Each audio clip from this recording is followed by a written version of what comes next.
The cashier at Target scanned the diapers, wipes, and baby formula like it was any other Tuesday. The screen flashed the total. I swiped my card. Declined. I laughed awkwardly and tried again. Declined. The line behind me grew quiet.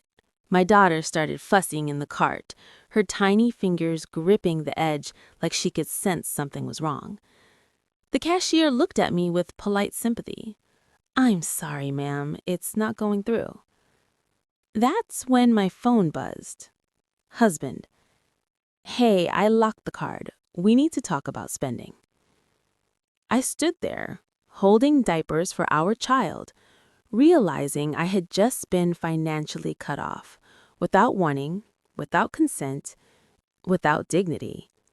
And in that moment, something inside me snapped. I'm 29 years old. I was a working woman once, independent, confident. Then I became a mother. 14 months ago, I gave birth to our daughter after a complicated labor that ended with stitches, exhaustion, and a body I barely recognized. My husband is 34 and works in finance. He earns well, very well. When we decided I'd stay home for a while, it felt like a joint decision, a loving one. "We're a team," he said, kissing my forehead while I held our newborn at 3 a.m. "You focus on her, I've got us." I believed him. Those first months were a blur of sleepless nights, cracked nipples, endless laundry, and crying. Sometimes the baby's, sometimes mine. I hadn't slept more than 4 hours straight in over a year. But I was proud. I was raising our child. Then his mother started coming around more. She had always been present. The kind of woman who didn't knock, who rearranged your kitchen while smiling, who said cruel things disguised as concern. 6 months ago, she came over while I was placing a grocery delivery order. I didn't think twice. I ordered every week. It was easier with the baby. She leaned over my shoulder, eyes narrowing at the total. "Well," she said slowly, "you know he works very hard for that money." I laughed it off. "Oh, this is cheaper than eating out." She didn't laugh. "My son needs to be careful," she continued. "You're not contributing financially anymore." The room felt colder. "I'm taking care of your granddaughter," I said, trying to keep my voice steady. She scoffed. "That's not real work. My generation didn't get to just stay home and play all day." Play. I looked down at my cracked hands, my milk-stained shirt, my exhausted reflection in the microwave door. Play. That was the moment I realized she didn't see me as family. She saw me. After that visit, my husband changed. He came home distracted, short, his phone always face down. He stopped asking how my day was.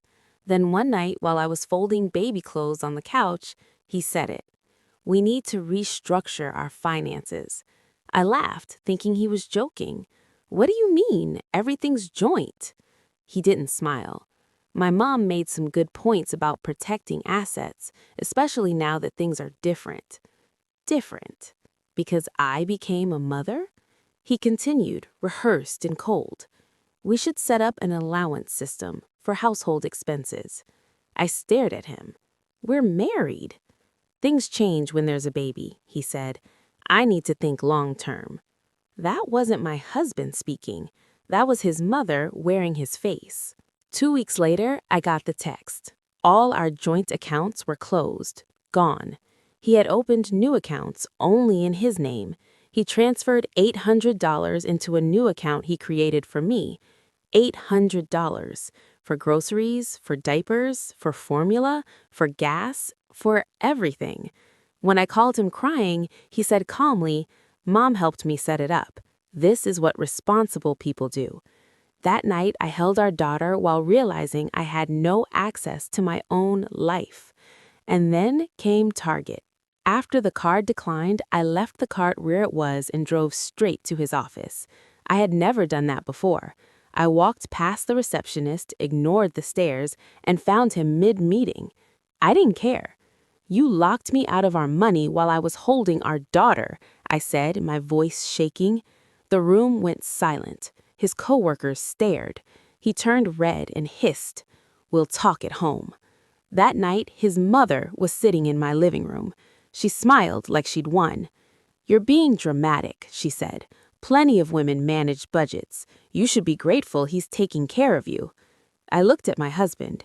He wouldn't meet my eyes. Called my sister. She listened while I sobbed until my voice broke. Then she said 5 words that changed everything. "Get a lawyer. Tomorrow." The lawyer was in her 50s, sharp eyes, calm voice. She looked at the documents, the texts, the bank statements. Then she looked up at me. "He makes how much?" I told her. "And he gave you $800? I nodded. She closed the folder. "Let me handle this." I went home and became the perfect wife. I smiled. I thanked him. I didn't argue. And I documented everything.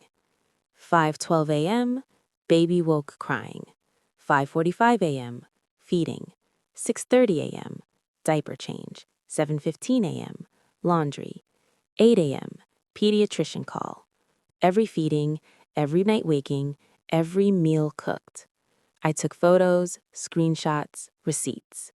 When I ran out of money and asked for formula, he texted back, "Budget better." I logged that too.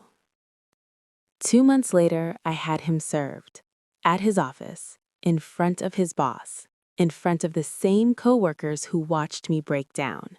His mother called me 15 times. I didn't answer. The judge was a woman in her 60s. My lawyer laid it all out. Printed logs, calculated hours, market rates, nanny, housekeeper, personal chef, $6,400 a month. Then she showed his income. Then the $800. The judge looked at him and said, "You thought childcare wasn't real work?" His lawyer tried to speak. She cut him off. "Temporary support, $4,000 a month. Full financial disclosure, 50-50 asset split." She said the final settlement would reflect the value of unpaid domestic labor. My husband went pale. His mother left a voicemail saying I destroyed him. I deleted it. My sister called me a badass. My parents helped with an apartment deposit. My daughter laughed when I tucked her in. That's when I knew. I didn't destroy my marriage. He did. All I did was stop letting them erase me. And sometimes the most dangerous thing a woman can do is realize her labor was never free. If this story made you angry, emotional, or reminded you of a truth people don't like to talk about, you're not alone.